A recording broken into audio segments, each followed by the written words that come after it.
आप सबका बहुत बहुत अभिनंदन और स्वागत। मैं अनुराधा शारदा आप सबका धन्यवाद देना चाहती हूँ कि आपने हमारे वीडियोस देखे, सराहे और उन पर अपने कमेंट्स लिखे, अपने सुझाव लिखे। सर, बहुत बहुत धन्यवाद आने के लिए सर। और सर, जितना मैंने आपसे बात किया है, जितना मैंने आपके साथ समझा है सर, आपको बहुत सारी नॉलेज है हमारे पुराणों के बारे में, स्पेशली साइंटिफिक बेस्ड नॉलेज, क्योंकि वो आप हमेशा बोलते हैं कि वो मेरा इंजीनियरिंग वाला बैकग्राउंड है। हाँ, सच है। होना नहीं चाहिए पर है। सर, तो मैं एक ग्रहण जो हमारे लिए बहुत बड़ी एक इक्लिप्स, जिसको वो एक शुरू से हमारे संस्कार में ऐसा है कि हम देखते आ रहे हैं, बड़े बूढ़ों को देखते आ रहे हैं कि वो इस ग्रहण के समय कुछ खाते नहीं थे, पूजा पाठ करते थे। साथ ही हम ये देखते हैं कि वो इनफैक्ट 12-12 घंटा पहले, जो सूतक जिसको बोलते हैं, हमको पंचांग में मिलता है कि 12 घंटा पहले सूतक लग जाएगा, तो उस समय वो खाना पीना उस समय से छोड़ देते थे। तो ये बात कहाँ तक सही है? क्योंकि आज की जो जनरेशन है वो इस बात को मानती नहीं है। वो ये बोलती है कि इक्लिप्स कुछ नहीं होता, ग्रहण कुछ नहीं होता, और आप पुराने जड़ों में हैं, जो कि आज के दिन में जिनका कोई महत्व नहीं है। तो उन सभी के लिए मुझे ये आप यदि स्पष्टीकरण करें इसका। मैं ऐसा मानता हूँ कि हमारी जो प्रथाएं हैं इनके पीछे में बहुत सारा शास्त्र था। जी हम शास्त्र को भूल गए, उसके आवरण को पकड़ के बैठे हैं, इसलिए ऐसा लगना स्वाभाविक है। क्योंकि ये तो सच है कि ये एक नैसर्गिक घटना जी है ना। हाँ, इसमें तो कोई शक नहीं है। जी पहले हमें समझता नहीं था, अब हमें समझता है, ऐसा हम मानते हैं। हालांकि जी ऐसा नहीं है। हालांकि ऐसा नहीं है, क्योंकि सूर्य सिद्धांत ने भी बताया है ये पृथ्वी की छाया है, इसलिए उसको छाया ग्रह बोलते हैं। जी राहु ग्रह कैसा है तो वो छाया है, वो ग्रह नहीं है, ये बताते हैं। जी अच्छा, ये जो ग्रहण के वक्त क्यों नहीं खाना, या ग्रहण के समय में इस वक्त नहीं खाना, इस वक्त खाना, ये क्यों बताया गया? ग्रहण क्या, ग्रहण ये अपवित्र है इसलिए बताया गया? ऐसा भी लोग सोचते हैं जी कि भाई ग्रहण का तो बहुत बुरा है। तो देखिए, ग्रहण के वक्त क्या होता है कि हम उस जमाने में जाए जब ये बताया गया, ये जी जो हमें विधि बताई, उस जमाने में हम जाएंगे तो आज के समान बिजली के लाइट वगैरह नहीं, हम्म शाम हो जाती थी, अंधेरा हो जाता था, जी रास्ते थे पर बहुत ज्यादा अच्छे नहीं थे, जी सांप बिच्छू लोगों के घरों में भी आते थे। मैं छोटा था, ऊपर से गिरते थे छत से, है ना, जी क्योंकि हम जहाँ थे वहां पे आजू बाजू में जंगल था, तो आ जाते थे बेचारे, तो गिरते थे। तो और कीड़े आते थे, ये आपका क्या ऑल आउट वगैरह तो था नहीं, तो आप अंधेरे में खाओगे, अंधेरा हो जाता था। उस वक्त क्या होता है, दो चीजें होती है ग्रहण के वक्त। एक तो हम यदि ज्योतिष्य की दृष्टि से देखें तो उस वक्त आदमी का मन जो है ना, इसको बगैर कारण से डर लग सकता है यदि चंद्र का ग्रहण होगा और हाँ, सूर्य का ग्रहण होगा। सूर्य मन को चंद्रमा मनसो जाता जी है ना। जो जी एस्ट्रोलॉजी वाले हो तो वो तो समझते हैं, राहु और चंद्र यदि इकट्ठा रहा किसी कुंडली में तो आप देखेंगे उनको बगैर कारण से डर लगता है। उसको हम अनाहूत भीति बोलते हैं। जी बगैर कारण से डर लगना ये उसका एक कारण है, क्योंकि वो एनर्जी को ब्लॉक करता है। जी हम ग्रहण को यदि समझना चालू करें तो हमें समझ जाता है। जिनको इंजीनियरिंग आता है वो समझेंगे कि change of magnetic flux induces electricity. और ये जो हम 7 ही ग्रह को पूरा ग्रह मानते हैं हिंदू शास्त्र में, तो ये 7 में मैग्नेटिक फील्ड है। जी अर्थ में भी है, जी ये पक्का है। ये कांस्टेंट मोशन में रहते हैं, ये भी जी पक्का है। जी ये एक दूसरे को कॉन्सेंट्रिक नहीं है, इनकी कक्षा है। हाँ ये ये एक एंगल करके है। हाँ चंद्र का सूर्य को जो हम जो चक्कर लगाते हैं उससे 5 डिग्री का अंतर होने की वजह से ही राहु और केतु आते हैं। ये जब दोनों कटते हैं एक जगह, उसको राहु और केतु कहा जाता है। जी उसको सर अंग्रेजी में south node and north node of moon कहते हैं, जी है ना। तो इसलिए ये फिर से पहले स्थिति में कभी नहीं आने वाले। जी तो एक इलेक्ट्रिसिटी जनरेट होती है, मैग्नेटिज्म जब घूमता है, हमारे जो स्टार्टर्स है, मोटर्स है, ये सब मैग्नेटिज्म पे चलते जी जी जी हैं, ठीक है। तो ये एनर्जी देते हैं। हमारा जो दिमाग है ना, ये भी इलेक्ट्रिसिटी पे चलता है, इसलिए ईईजी बोलते हैं, इलेक्ट्रो एनकेलेफोग्राफ निकालते हैं। Right sir. जो ज्यादा पागल हो जाते हैं उनको हम जब बच्चे थे तो उनको इलेक्ट्रिक के शॉक देते थे, वो जी ठीक हो जी। जाते थे। तो मन का इस इलेक्ट्रिसिटी से संबंध है, इसे हमें समझना चाहिए। अब इसमें क्या हो जाता है कि ये जो मैग्नेटिक एनर्जी आ रही है जो हमारे पृथ्वी तक पहुंचती है, हमारे शास्त्रों ने कहा ऐसे अनेक सूर्यमंडल है, एक सूर्यमंडल नहीं है, ये हमारा है जी। और हम इसके बारे में हाँ है ना। तो उसका मैग्नेटिक एनर्जी पृथ्वी तक पहुंचना चाहिए और उसकी कुछ एक्शन होना चाहिए। हाँ। ये एक्शन की वजह से हमारा मन कुछ प्रकार से काम करता है। हम्म। बच्चा जब पैदा होता है, जितनी माता है उनको मालूम है, क्योंकि पिता लोग तो बाद में जाते हैं मेरा बच्चा है करके, उनको कुछ नहीं मालूम रहता। ऐसा मेरा मानना है, पिता होके भी। तो उनका एंटेरियर फ्रंटल जिसको हम तालु बोलते हैं, ये खुला रहता है। हाँ हाँ। तो उस वक्त ये इलेक्ट्रिकल एनर्जी आपके ब्रेन पे एक, हम ऐसा बोल सकते हैं आजकल के जमाने में चिप बना डालता है, जो कंप्यूटर की चिप है ना वैसी चिप बन जाती है, आपका स्वभाव वैसा बन जाता है। इसका प्रमाण तो ज्योतिष जो थोड़ा भी जानता होगा और जिसने कुछ देखा होगा, अच्छे विद्वानों के पास जाएंगे तो उनको समझ जाएगा, वो बोलेगा आप बहुत गर्म दिमाग के, क्योंकि वो मंगल उनको बताता है कि ये पोजीशन, इसका जब जन्म हुआ ये पोजीशन थी, ये एनर्जी ऐसे ही काम करेगी, है ना। तो ये मन है। अब ग्रहण के वक्त क्या होता है कि वो बगैर कारण से डर लगे तो ये अंधेरे में जाने को डरे, अंधेरा तो रहता ही था, ऐसा भी उजाला ज्यादा नहीं रहता था, है ना। वो क्योंकि पूर्णमासी के दिन जब हमको लग रहा है कि प्रकाश रहेगा, प्रकाश गायब हो जाता था। तो शुरू शुरू में तो लगा होगा कि कुछ तो भी डरावनी बात है, तो घर के अंदर भाग जाते होंगे, खाते नहीं होंगे। धीरे धीरे उनको शायद ये भी पता चला कि इस वक्त की जो भी एनर्जी है ये शायद हमें पाचन शक्ति में भी कोई गड़बड़ करती है। मैं तो आयुर्वेदाचार्य नहीं हूँ, आयुर्वेद वाले बताएंगे आपको कि चंद्र का किसी नक्षत्र में होने से, जब हम, और सूर्य का भी किसी नक्षत्र होने के वक्त ही जो हर्ब बोलते हैं उसको, हमारी जो दवाइयां रहती है उसको निकाला जाता है वनस्पतियों को। हाँ। उस वक्त उसमें जो केमिकल्स होना वो उस प्रमाण में आए रहते हैं। जी जी जी। इनका संबंध हम जैसा समझने लगे तो हमें समझेगा। अच्छा, फिर क्या होता था कि जब पूरा अंधेरा हो जाए, सूर्य रहे तो वो दिन में अंधेरा कर देता था। तो दिन में अंधेरा होगा, आप बाहर जाओगे, गिरोगे, पड़ोगे, लगेगा कहीं तो भी कोई बिच्छू काटेगा। रात के समय में आप चंद्र ग्रहण में निकलोगे क्योंकि वो केवल रात में ही दिखता है। तो हम जैसा अभी आजकल ये कोरोना हो गया है ना, तो वो जब होगा हम अभी से चिंता करने लगते हैं, हमको लॉकडाउन कर दिया जाता है ना। तो इस प्रकार से इसे हमें देखना चाहिए कि इस वजह से उन्होंने वाला ठीक है, पहले कुछ दिन कुछ टाइम मत खाइए, ये हो जाने दीजिए, उसको मोक्ष हो जाने दीजिए, बाद में आप खाइए। दूसरा कारण ये है कि ग्रहण के वक्त आपको, यदि वो कोई समझते होंगे कि ये बहुत बुरा है, वो बुरा कुछ नहीं, वो अच्छा है। क्योंकि मंत्र सिद्धि जो है ये जब अंधेरा रहता है तभी होती है। अमावस्या, सूर्य ग्रहण और चंद्र ग्रहण, इसी में मंत्र सिद्धि होती है। जिनको मंत्र शास्त्र मालूम होगा वो समझते हैं, क्योंकि उस वक्त मन स्थिर रहता है। यदि चंद्र ग्रहण है तो मन गायब है, मन काम नहीं कर रहा। अच्छा है, मन को एकाग्र करने के लिए मंत्र कहा जाता है। सूर्य ग्रहण जब होता है तो आपका अहंकार चला जाता है, ये आत्मबल और मैं जो श्रेष्ठ हूं लगता है ना, इसको वो बंद कर देता है। जिसके बारे में यदि हम इस चर्चा में महाभारत की थोड़ी सी बात करेंगे तो मैं उसका कारण बताऊंगा कैसा होता है और उसका उपयोग कैसा किया, प्रयोग कैसा।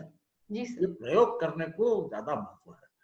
ग्रहण था इसलिए क्या होगा इसकी संभावना व्यक्त हुई थी और उसका बहुत खूबसूरत प्रयोग भगवान कृष्ण ने किया।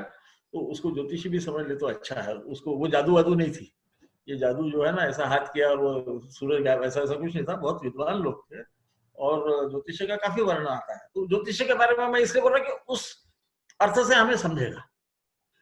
सूर्य का जब किरण बंद हो जाते हैं तो विटामिन ए और D3 आना आपको बंद हो जाता है। हाँ। वनस्पति भी जो है वो क्लोरोफिल बनाना बंद कर देती है। जी। तो जब आपको कुछ फीड नहीं मिल रहा है उस वक्त और ज्यादा खर्चा करना, अपना खाना चालू करना, अपने पेट को ज्यादा तकलीफ देना, शायद उन्होंने आयुर्वेद की दृष्टि से देखा होगा ये अच्छा नहीं। जी। और चूंकि आप मंत्र करते हैं तो मंत्र साधना के वक्त आपको उपवास करना ही पड़ता है। जी। और उस वक्त ये प्रथा है ढंग से चलती थी। पानी में जाना, कमर इतने पानी में खड़ा रहना और स्पर्श से मोक्ष तक मंत्र पढ़ते रहना। यही मंत्र सिद्धि की पद्धति है। क्योंकि उस वक्त मन स्थिर इसलिए रहता है कि आप पानी में रहते हो तो आपको लगता है मैं इधर गिरूं नहीं उधर गिरूं, तो मन को जरा कॉन्सेंट्रेट करना पड़ता है। शायद ये कारण होगा, मुझे नहीं पता, मैं तो उसमें अज्ञ हूं, परंतु इसे कभी भी ख्याल में रखना। हम अमावस्या बुरी बोलते हैं, फिर लक्ष्मी पूजन क्यों करते हैं? हमारे को मिडीवियल टाइम में जब ज्ञान कम होने लगा, बाहर के आक्रमक आने लगे, तो फिर हम उसको बोलते हैं रिचुअल्स में, हम कर्म कांड में ज्यादा घुस गए। हम ये बोल रहे थे कि देखो, ग्रहण के कुछ परिणाम है। जब ये मैग्नेटिक एनर्जी ब्लॉक होती है तो आपको बुद्धि को आने वाली जो संवेदना है ये रुक जाती है। शायद ये भी उसका एक कारण होगा कि इस वक्त हमने खाना नहीं खाना चाहिए। क्या आज के दिन में भी ऐसा करना चाहिए क्या? आज के दिन में नहीं किया तो कोई बिगड़ेगा नहीं। बिजली बिजली रहती है, सांप वाप घूमते नहीं रहते घर में, बिच्छू नहीं रहते, तो आप खा लोगे तो कोई हरकत नहीं। परंतु यदि हम हमारे मन पे कंट्रोल करना चाहें, ये भी मन पे कंट्रोल करने की बात है, मन पे हमारा अधिकार जमाने की बात है कि मन ये करना चाहता है, मैं इस वक्त नहीं करूंगा। इसीलिए मंत्र से उसका संबंध है। मननात्रयादिति मंत्र है, भगवान ने भी उसमें बहुत लंबा चौड़ा बोला हुआ है, और वो सब ग्रहण के वक्त बोला हुआ है ना। उसको हम समझना नहीं चाहते। तो मुझे ऐसा लगता है ये जो रीतियां हुई, ये पहले तो ये जो प्राणी है, मनुष्य प्राणी, ये जिंदा रहेगा तो आगे कुछ करेगा, तो पहले तो इसकी तबीयत ठीक रखो। लंघनम सर्वार्थ साधनम बोलते हैं। लंघन करना आयुर्वेद में अच्छा माना गया है।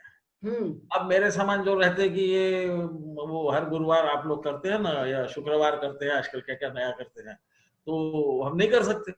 तो बोले ठीक है, ये बूढ़ों को कम से कम ग्रहण तो आता है, कम से कम 4 बार आता है, कभी 6 बार भी आता है साल में, हर बार 7 बार भी आ सकता है। तो इनको ये कर दो तो ये कम से कम इतने बार लंघन करेंगे तो इनकी हेल्थ भी अच्छी रहेगी, है ना। ये भी उसका एक शास्त्रीय कारण हो सकता है। हमारे जितने उपवास है उनका कारण वही है। जी सर। सर, और आपने जैसे बोला कि सर्वार्थ साधनम, यदि आप लंघन किए तो सब ठीक ठाक हो जाएगा, यानी आपकी तबीयत ठीक है। सर, जैसे आपने बोला कि विटामिन D3 नहीं आता है और विटामिन ए नहीं आता है, तो सर उसके लिए भी हमको मालूम है सनलाइट नहीं मिलेगी तो हमारी बॉडी जो है वो खाना पचा नहीं सकती। हाँ हाँ, तो तो इसके ये बहुत सारे ये है तो उधर। और दूसरा कि अंधेरे में आप निकलोगे, कहीं गिरोगे, पड़ोगे। आखिर में हमारे शास्त्र जो है वो इनको सबको अपरा विद्या बोलते हैं। ये इस पृथ्वी पे रहने के लिए क्या करना, इसकी विद्या है। वो ज्योतिष रहे, वो व्याकरण रहे, वो वेद रहे, वो उपनिषद रहे, वो सभी अपरा विद्या है।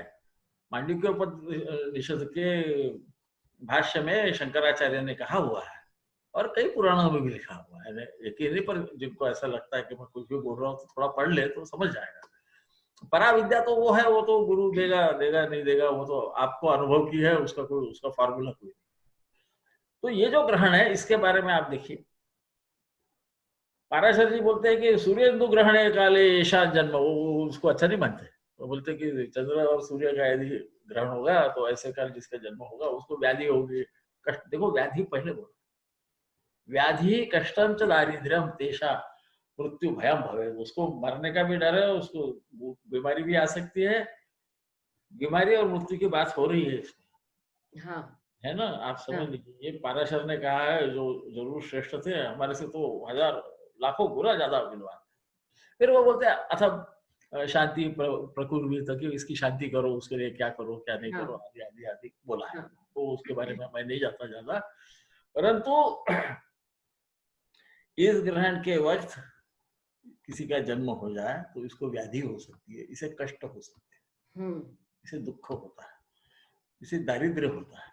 दारिद्र्य से कि आपकी तबीयत ठीक नहीं रहे, काम कैसे करोगे? और दुनिया में आजकल अंग्रेजी में बोलते there are no free lunches in the world. तो आप कुछ करोगे तो कुछ होगा जी। माँ की आज्ञा मानोगे तो माँ नहीं मारेगी, नहीं तो मारेगी। तो मारना भी चाहिए माँ ने बीच बीच में, अच्छा रहता है। पिता ने नहीं मारना चाहिए, वो उसका काम नहीं। वो क्रूरता से मारेगा, माँ मारेगी तो बच्चे को लगेगा नहीं ऐसा मारेगी। तो हम विषय से हट रहे हैं। और फिर मृत्यु भयम भावेद बोलता है, तो मृत्यु का भी भय हो सकता है। इसीलिए मैं जो बोल रहा हूँ तो उसको कुछ आधार के बगैर मैं बोलने की आदत तो नहीं है, मैं नहीं हूँ, परंतु मैं सोचता हूँ कि ये क्या है। फिर मंत्र सिद्धि इसीलिए कि मन स्थिर होता है, जब चंद्र को ग्रहण रहता है, चंद्र ये मन है, ग्रहण होने से चंद्र का प्रभाव कम हो जाता है। तो मन चंचल न हो तो मंत्र सिद्ध होगा। मनना त्रायति इति मंत्रः कहा गया है। सूर्य में अहंकार भाव यदि रहेगा तो भी मंत्र नहीं होगा। इसलिए सूर्य ग्रहण में भी मंत्र कहा जाता है, मंत्र की सिद्धि के लिए। इसीलिए अमावस्या में कहा जाता है, क्योंकि अमावस्या में चंद्र दिखता नहीं है, चंद्र की रोशनी आप तक आती नहीं है। रोशनी आएगी तो मैग्नेटिक एनर्जी भी आएगी। हाँ। वो रोशनी के जरिए नहीं आती, वो उसकी रिलेटिव पोजीशन जो है उसमें और पृथ्वी में कुछ भी बीच में नहीं रहता, इसके वजह से वो एनर्जी यहाँ पहुंचती है। जी। ग्रहण में चंद्र या तो बीच में आता है पृथ्वी और सूर्य के, या पृथ्वी बीच में आती है चंद्र और, तो ये ब्लॉक कर देती है जी, क्योंकि ये पिंड है, ये घना है जी। तो वो इनकी एनर्जी से डायरेक्ट इंटरेक्शन चालू हो जाती है, इधर से कुछ आ नहीं सकती जी। इसलिए हम बोलते हैं कि ग्रहण के वक्त ऐसा होता है, ये करना अच्छा है।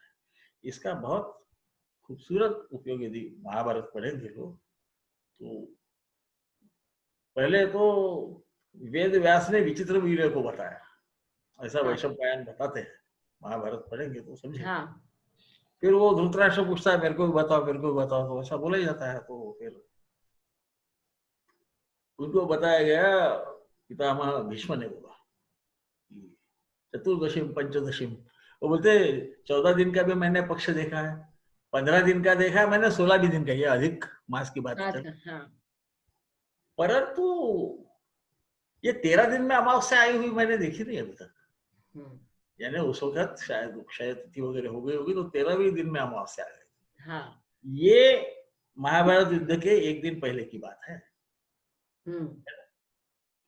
तो फिर वो बोलते कि बाद में वो एक जगह बोलते कि भाई चंद्र और सूर्य इनके दोनों को भी इस वक्त ग्रहण है। चंद्र सूर्य उभो ग्रस्ताम एक मासे त्रयोदशी में 13 दिन में ये दोनों को ग्रहण लग रहा है, ये भी मैं पहले बार देखा हूँ। और फिर बोलते हैं कि इसके वजह से बहुत नुकसान हो जाएगा, सब मर जाएंगे, ऐसा होगा वैसा होगा। हाँ। फिर वो बाकी भी लक्षण बताते हैं कि क्रूर पक्षी चिल्ला रहे हैं, मांस खाने वाले पक्षी आ रहे हैं, दाल जिसको बोलते हैं, भेड़िया नहीं, वो क्या बोलते, सियार। हाँ, सियार चिल्ला रहे हैं, लकर बग्गा, हाँ हाँ, चिल्ला रहे हैं, वो बड़े विचित्र आवाज, ऐसा वो फिर सब पूरा एस्ट्रोलॉजी और एस्ट्रोनॉमी को इकट्ठा।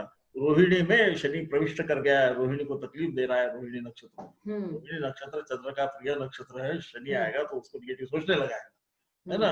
तो नक्षत्र के तो आप मास्टर हो तो आपको ज्यादा मालूम है, पर ऐसा वो बोलते हैं।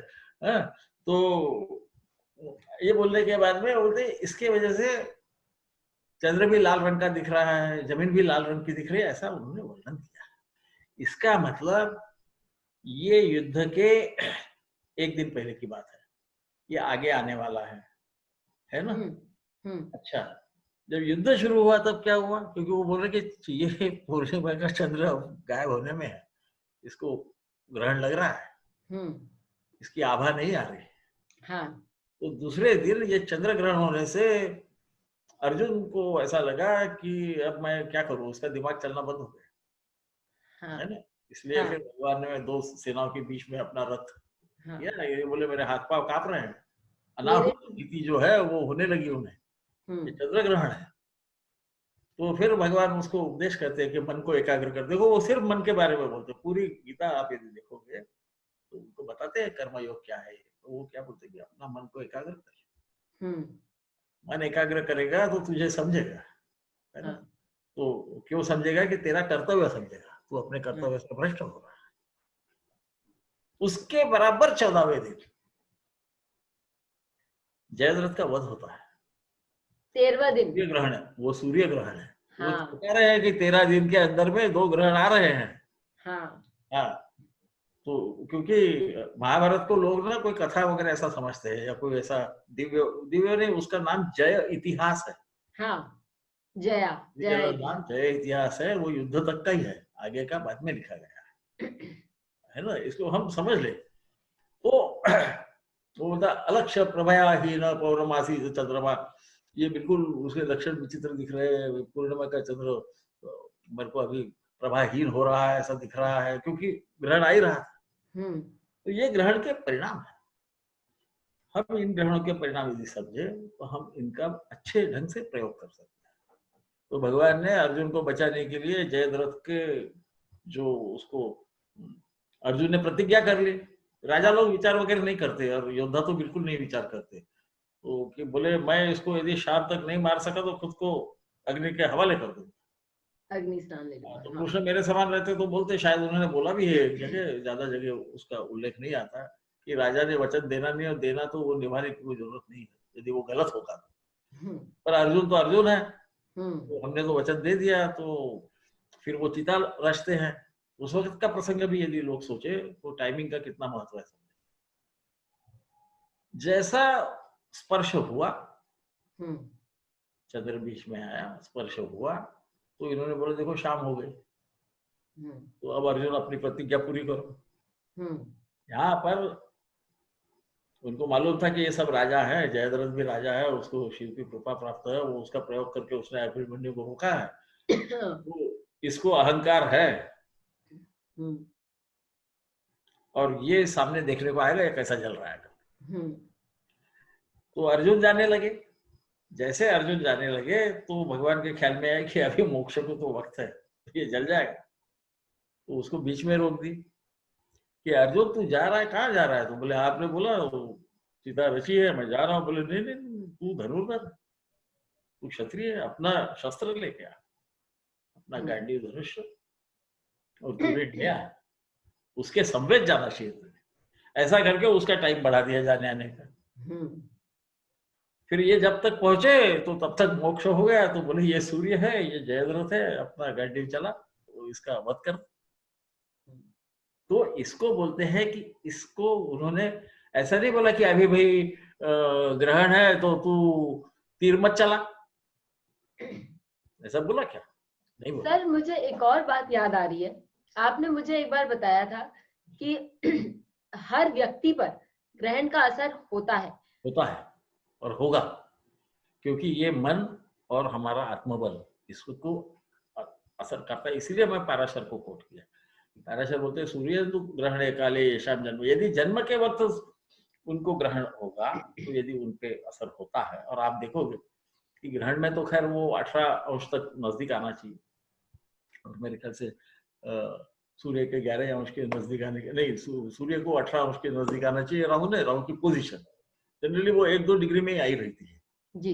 हाँ, तो सब तीनों एक ही अंश में जनरली रहते हैं, और उनकी लैटिट्यूड, इसको शरद बोलते हैं, वो भी नजदीक होना चाहिए। उसके बारे में बोला नहीं गया, पर मेरे ख्याल से वो नजदीक होना तभी होता है। परंतु यदि इसके जन्म काल में ये दुख आएगा तो ये क्यों आएगा? तो कर्म कहाँ से आता है और हमारे को फल कहाँ से मिलती है, इसको भी हमने सोचना चाहिए। मन में इच्छा होती है, उससे हम कर्म करते हैं और वो कर्म के हमें फल मिलते हैं जी। तो जिसका जन्म हुआ ये भी कुछ करेगा, इसलिए उसको दुख होगा, उसको कष्ट प्राप्त होंगे। तो जब ट्रांजिट में आएगा सूर्य के साथ, मैं अर्जुन की बात इसीलिए किया, उसके जन्म लग्न में यदि सूर्य और राहु इकट्ठा रहते तो वो इतना बड़ा धनुर्धर नहीं होता। उसको वो क्षमता नहीं रहती कि मैं 15 दिन में ये युद्ध खत्म कर दूंगा। मेरे ख्याल से 28 दिन बोला, जब भगवान ने हरे को पूछा कितने दिन में आप ये युद्ध समाप्त करोगे, मेरे ख्याल से पितामह ने बोला मैं 20 दिन में समाप्त कर दूंगा। अर्जुन ने शायद 28 दिन बोला, अभी याद नहीं आता उम्र के हिसाब से, पर शायद 28 दिन। इतना सामर्थ्य खुद पे है, ये विश्वास नहीं आता यदि उसका राहु और सूर्य जन्म लग्न में इकट्ठा है ना।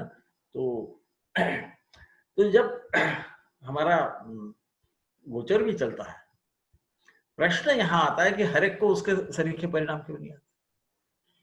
क्योंकि उसका मूल सूर्य जो है उस राशि में यदि राहु आवे तो उस वक्त उस पर असर आपको दिखेगा। जरूरी नहीं है कि कहीं पर भी सूर्य ग्रहण होगा और दिखेगा। हाँ, उससे यदि त्रिकोण में सूर्य और राहु आता है तो असर दिखेगा, हर जगह नहीं दिखा। इसलिए हर एक को हमें वो असर दिखता नहीं, और हमें ऐसा लगता है कि कुछ तो बोलते हैं सूर्य ग्रहण, अरे नहीं, वो हर व्यक्ति को अलग अलग रूप से वो उसके दिमाग से। हाँ, चंद्र ग्रहण का भी ऐसा ही है। सर आपने मुझे एक बात ये कहानी भी सुनाई थी कि आपने मुझे पूछा था ये बात कि ये बताओ कि अर्जुन तो वही था जिसने हाँ, मैं अभी वही बोलने वाला था कि देखो उसी अर्जुन को विराट राजा के यहाँ जब वो थे, ये जी सर। अज्ञातवास में जब थे, हाँ। कि गाय चुरा के लेके गए, क्योंकि उनको समझा कि यहाँ शायद ये है। तो दुर्योधन को मालूम था ये अपना धर्म का पालन करेंगे, जिस राजा के यहाँ खा रहे हैं उसका रक्षण करेंगे। और गाय हमारे यहाँ सबसे महत्व की मानी जाती है। जी। हम एग्रीकल्चर सोसाइटी थे, गाय हमें दूध तो देती है, वो मरने पे अपनी हड्डी के रूप से फास्फोरस भी देती है, जो एग्रीकल्चर वाले होंगे उनको समझेगा, और गोबर के रूप से ऑर्गेनिक फर्टिलाइजर देती है, वो फ्री ऑफ कॉस्ट देती है। वो हमारी पद्धति से जाने से आज हमारे जो काश्तकार हैं तो वो बेचारे आत्महत्या कर रहे हैं, क्योंकि हम खरीदते हैं ना, वो फुकट में रखी थी। तो गाय ये धन माना जाता था, आज भी कई जगह माना जाता है। तो उस वक्त इन्हीं पितामह के साथ, इसी दुर्योधन के साथ अर्जुन ने युद्ध किया। तब क्यों नहीं इसको डर लगा? इसको हमको सोचना पड़ेगा कि ठीक है, उस वक्त तो उसके मन में ऐसा आया नहीं, ये तब आया जब ये ग्रहण था। और ये ग्रहण था, इसका आधार जो है वो महाभारत में है कि उस वक्त चंद्र ग्रहण भी हुआ, जब युद्ध शुरू हुआ तब चंद्र ग्रहण था, मन अस्थिर हो गया। हाँ। और वहां सूर्य ग्रहण था, इसकी हिम्मत टूट गई कि मैं इसको नहीं मार सका, अब क्या करूं करके, तो मैं मर जाता हूँ। सीधे को उसका लॉस ऑफ कॉन्फिडेंस जिसको बोलते हैं, हाँ। इसका आत्मबल नष्ट हो गया था। भगवान ने उसी का उपयोग करके उसी के हाथ से उसको मारा। तो इसलिए हम जो सोचते हैं कि भाई नहीं अर्जुन को ऐसा लगा, नहीं ऐसा उस वक्त क्यों लगा? और भगवान सारथी क्यों बने? क्योंकि धर्म युद्ध में सारथी कुछ भी बोले तो रथी कुछ बोल नहीं सकता। धर्म युद्ध की ये प्रथा है, इसलिए वो शाल्य जब इसको डराता था कि दुर्योधन तू तो हारने वाला है, तो वो कुछ कर नहीं सकता। इसे हमें ख्याल में रखना चाहिए। इसलिए भगवान वहां आए और उन्होंने रथ जो उसका ले गए, वो दो सेनाओं के बीच में जाकर खड़ा, ताकि ये जो दोनों बोल रहे हैं ये किसी को समझे। इसको हमको बड़े ध्यान से सोचना पड़ेगा। तो इसको बोलते हैं कि जो नैसर्गिक चीजें हो रही है, जिसका प्रभाव मनुष्य पे पड़ने वाला है, तो यदि उसका आप भला चाहते हैं तो आप उसका प्रयोग, उस नैसर्गिक जो भी स्थिति आने वाली उसको आप बदल नहीं सकते। उसकी एनर्जीज का तो आप सदुपयोग कर सकते हैं। इंटरेस्ट नहीं है बदलने में बेटा, है ना? पर उसका प्रयोग करके अपने प्रियजन को उससे कैसा बाहर निकाले, इसका बड़ा उत्कृष्ट उदाहरण है कि क्या करना चाहिए। इसलिए ग्रहण को कोई बुरा डरने का फिर कोई बात है नहीं।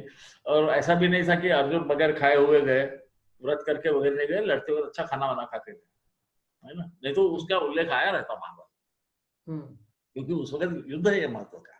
हाँ। और वो दिन में होता था, रात को बंद रहता था। हाँ। रात में युद्ध होता नहीं था, इसे आप समझ लीजिए।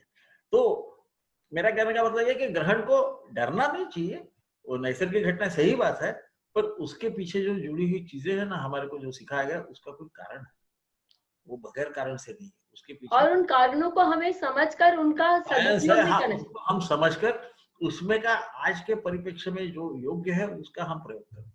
जी। आज के परिप्रेक्ष्य में यदि योग्य नहीं है तो उसे हम छोड़ दे सकते हैं।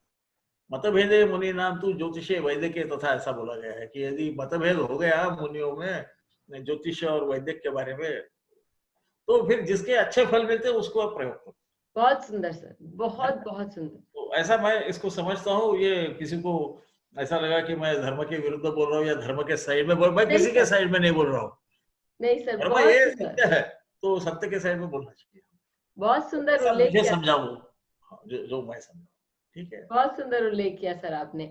और सर ने हमें बताया कि बहुत सारी बातें हैं जो कि हम जो हमें ऐसी बातें हैं जो हमें सही नहीं लगती, जैसे खाना आदि, तो हम ये जान लें कि क्यों नहीं खाना चाहिए। उसके बाद ये अपने पर डिपेंड करता है कि आप खाना चाहें या ना खाएं।